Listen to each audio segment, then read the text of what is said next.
Le but de cette vidéo est de trouver une formule pour déterminer la longueur d'un vecteur dans Rn. Regardons d'abord avec un vecteur de R2, le vecteur 3, 2 suivant.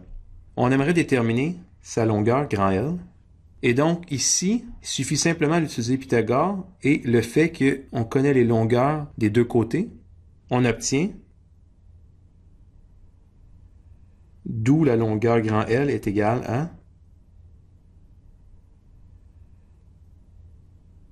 Procédons maintenant avec un vecteur dans R3, le vecteur 2, 3, 4 suivant. Encore une fois, on voudrait trouver la longueur de ce vecteur-là, c'est-à-dire la longueur grand L. Ajoutons les axes pour faciliter la compréhension. Étant donné que le vecteur, ses coordonnées sont 2, 3, 4, on sait que la longueur ici est 2, ici 3, et pour le 4, 4 c'est la coordonnée sur l'axe des z, et donc on sait que ce côté-ci aussi mesure 4. Pour trouver la longueur grand L, regardons le triangle suivant. En reportant les longueurs, on a grand L 4, et ici, on a une longueur qu'on ne connaît pas pour l'instant, que je vais appeler petit l. Toujours d'après Pythagore, on a que grand L va être égal à la racine carrée de petit l au carré plus 4 au carré. Maintenant, on aimerait trouver la longueur petit l.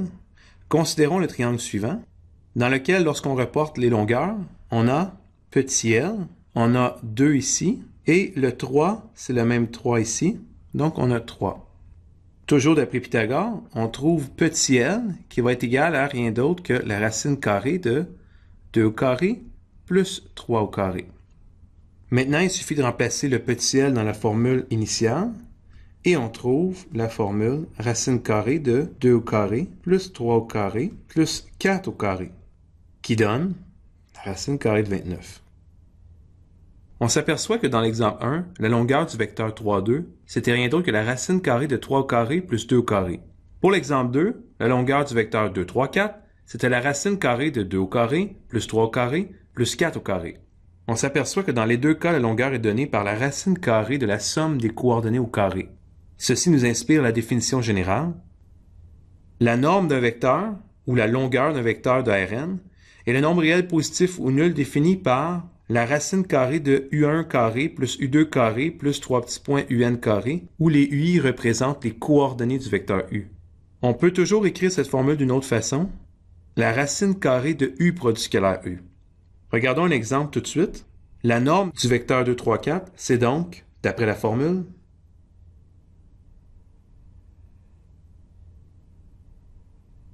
et on s'aperçoit que même pour un vecteur de R4, on peut calculer la longueur.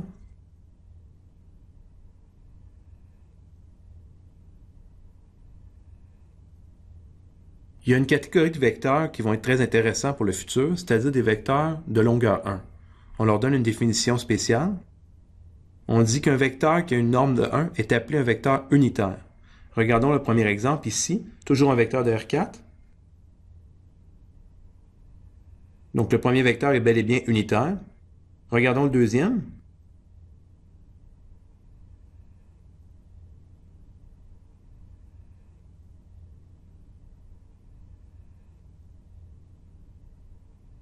Qui donne bel et bien 1 encore une fois, donc c'est aussi un vecteur unitaire.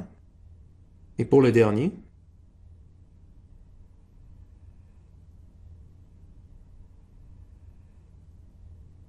donc le dernier vecteur n'est pas unitaire. Dans cette vidéo, nous avons donc vu la définition de la norme en s'inspirant d'un vecteur dans R2 ainsi qu'un vecteur dans R3 et également la définition de vecteur unitaire. Merci pour votre écoute.